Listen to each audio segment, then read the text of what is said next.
Madame la Présidente, par rapport à moi, malgré la clarté d'expression de M. Sully, je n'ai pas tout compris de l'exposé qu'il a effectué, mais ça tient évidemment à moi. Et il y a un moment où j'ai cru comprendre que la délibération était modifiée, que désormais on prenait acte. Donc si je peux avoir un éclaircissement, ça tient à mon esprit confus, j'en suis désolé. Et si je peux avoir un éclaircissement sur ce point, ça m'aiderait.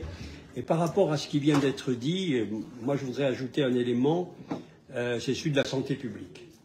Parce que nous sommes très inquiets sur l'utilisation de ces eaux qui sont censées être polluées. La nappe phréatique est censée être polluée. Et donc, il me paraît tout à fait invraisemblable qu'on continue à avoir des projets de ce type sans avoir éclairci les questions de pollution.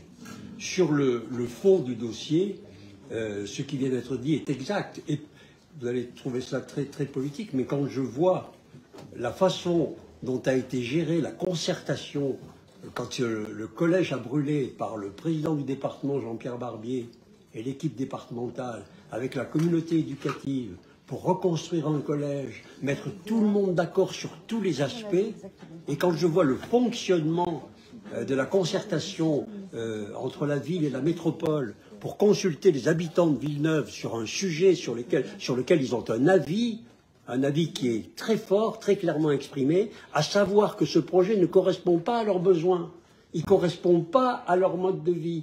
Ils ont besoin de pouvoir avoir accès le soir à tout moment à cet espace de fraîcheur et que, évidemment, comme il va devenir une piscine clôturée, fermée, avec des maîtres nageurs contrôlés, l'accès va être très très différent. Ça va être un objet de loisirs et de fraîcheur très différent des pratiques qu'ils en ont. Et évidemment, ils sont pour sa rénovation et pour une eau propre, se baigner dans une eau propre, qui est quand même la moindre des choses. Mais ils n'acceptent pas ce que la municipalité veut leur imposer à tout prix.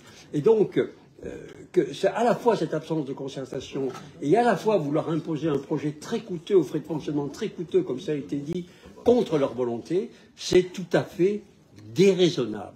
Et donc, moi, effectivement, j'appelle tous les conseillers métropolitains à entendre les habitants, parce que nous votons là un projet qui ne correspond pas aux attentes et aux besoins des habitants. Alors, j'avais déposé un amendement qu'on me dit juridiquement pas valable, qui va fragiliser le projet. Bon, je sais bien que quand on veut noyer son chien, je sais bien ce qu'on fait, mais peu importe, on est bien obligé de se référer à votre avis juridique, et c'est la raison pour laquelle moi, je proposerai un autre amendement, et dont je vous donne lecture maintenant, c'est que la délibération soit suspendue dans l'attente de l'avis de l'Agence régionale de la santé sur la qualité de l'eau.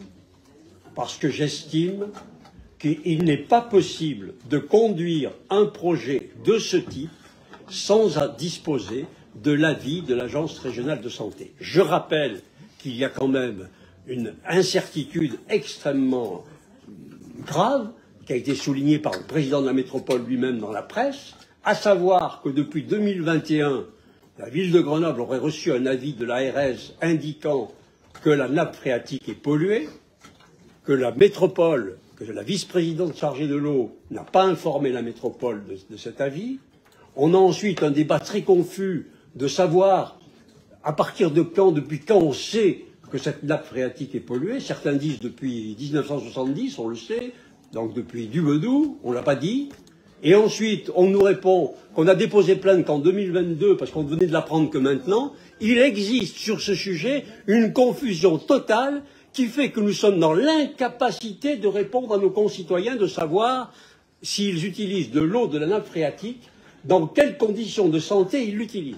C'est quand même incroyable que nous en soyons arrivés à ce point. C'est pourquoi d'ailleurs, Madame la Présidente, j'ai demandé au Président de mettre en place une commission ad hoc d'enquête qui fasse la lumière sur les conditions d'information de la population. Pas sur la pollution elle-même. Le principe pollueur-payeur, il est connu, il n'y a pas de problème, mais sur les conditions d'information de la population.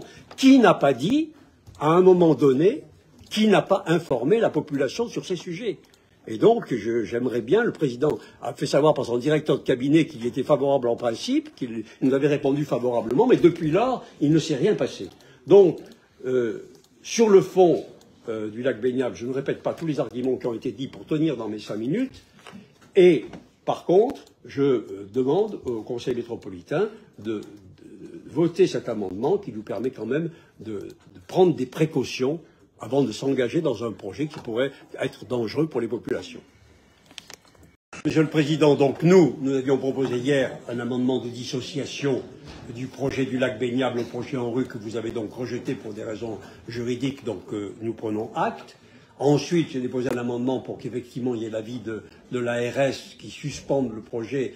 Donc vous l'avez introduit dans la délibération, vous l'introduisez dans la délibération elle-même, et j'en prends également acte. Mais vous comprenez que ce n'est pas bénin. Je rappelle qu'aujourd'hui, nous venons de recevoir le rapport de l'ARS dont le maire dispose depuis 2021. Et nous le recevrons par vous, Monsieur le Président, parce que le maire de Grenoble vous l'a envoyé, mais les conseillers municipaux de Grenoble ne l'ont jamais eu. Il faut bien que vous compreniez pourquoi il y a parfois un débat grenoblois à l'intérieur du Conseil métropolitain, parce que nous ne le savions pas. Donc, je ne sais pas si vous voyez le fonctionnement de l'information. Donc, quand l'élu grenobloise s'exprime en disant qu'elle est très satisfaite, je dois dire que sur l'information, au contraire, on a entendu tout et son contraire.